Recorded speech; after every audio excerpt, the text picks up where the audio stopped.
Olá, seja bem-vindo mais uma vez. Tudo bem com você? Maravilha. Você já ouviu falar em tabela de calendário? Você tem noção do que seria isso, tabela de calendário? Você já ouviu falar nesse termo? Tabela de calendário? O Power BI, quando ele começou a ganhar um pouco mais de fama, muita gente começou a perceber que o Power BI tinha na sua documentação um grupo de fórmulas, de funções, chamado de funções de inteligência temporal. Na prática, na teoria, né, o que seria isso? O que é essa tal de função de inteligência temporal?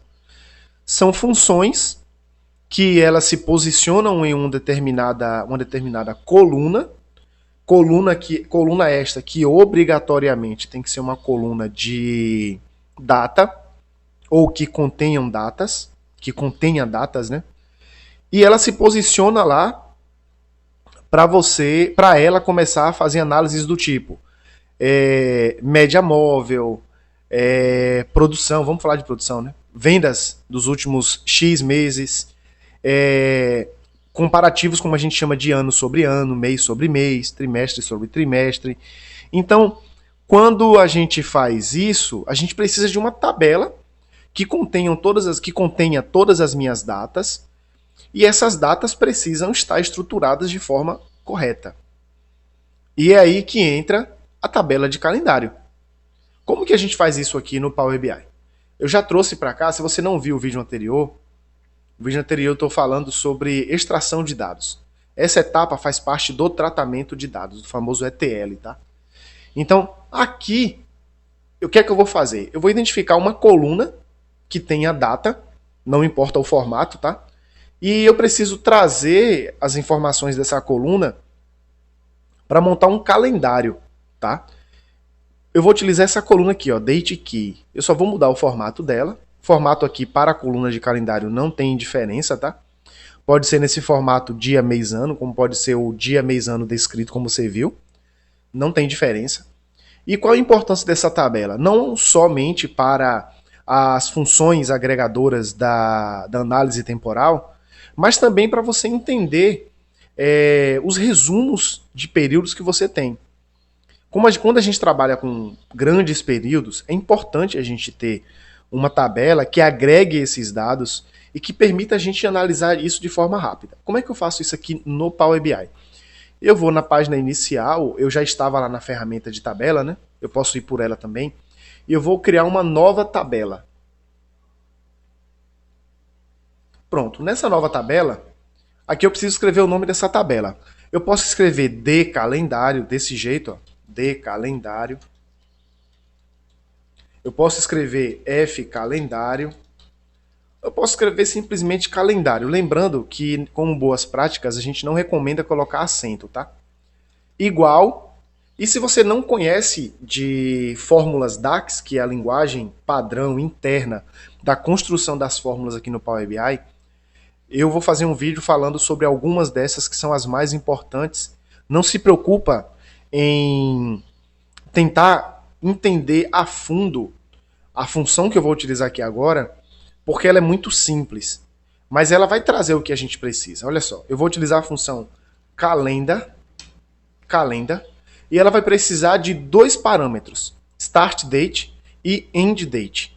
O que é que ela está pedindo aqui? A data inicial e a data final. Se você parar o vídeo aqui agora e olhar o vídeo anterior onde a gente fez a carga, você vai perceber que a data inicial é 1º de 1 de 2007. E a data final, eu não tenho certeza, muito provavelmente é 31 de 12 de 2008, tá? Mas como eu não quero colocar isso manual, eu quero colocar isso dinâmico, eu vou utilizar fórmulas que fazem isso. Você que já vem do Excel, você sabe que no Excel existem fórmulas que pegam valores, o maior e o menor valor dentro de uma coluna. E é isso que eu vou pedir aqui para o Power BI, utilizando as mesmas funções de lá. Então aqui eu vou escrever min, M-I-N, e aqui eu vou dizer qual é a coluna que eu quero trazer como a data inicial, tá? A data inicial. Então, a data inicial que eu vou pedir para ele ler a tabela Contoso, DB Contoso, Date Key. Só isso. Não vou utilizar nenhum desses itens que faz parte da hierarquia. Vou fechar, vírgula. E agora, a maior data, eu vou pegar max e vou fazer a mesma coisa. Vou pedir para ele para date key. Opa. Date key. E fecho. Fecho parêntese novamente, para esse parêntese fechar o calendário. E aqui eu vou dar um Enter. O que foi que ele fez aqui? Ele foi em DB Contoso e extraiu, independente da quantidade de vezes que aparece primeiro do 1, 2 do 1, e trouxe para cá somente um registro de cada data de todo o período que existe ali dentro. É isso que ele fez aqui. Tá vendo?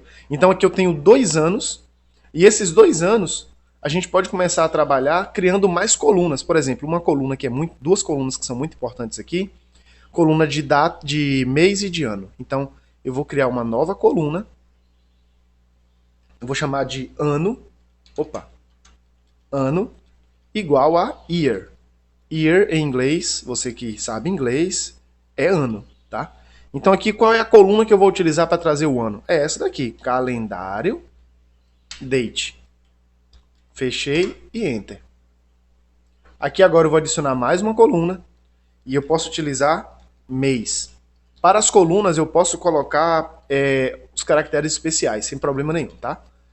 E aqui eu vou utilizar a palavra em inglês para mês, que é month. E aqui agora eu vou calendário. Calendário, date. Pronto. Uma tabela básica de calendário tem que ter no mínimo isso aqui. A fonte, que é essa date, e as colunas referentes a ano e mês. Claro, não estou falando aqui de trimestre, semestre, bimestre, semana, nome do dia, posição do dia dentro da semana, posição do dia dentro de um período. Não estou falando disso aqui. Estou falando de uma tabela básica de calendário. E aqui você já começa, aqui a gente já pode começar a fazer algumas análises bem curiosas sobre essa base de dados que a gente tem aqui, tá bom? Espero que você tenha entendido e eu volto a repetir. Não se preocupa muito com a questão das fórmulas em DAX, porque para você pode ser uma coisa nova, para você que está vendo o Power BI pela primeira vez. E eu vou explicar algumas dessas funções, pelo menos as mais importantes, à medida em que os nossos vídeos forem se aprofundando, tá bom? Tchau!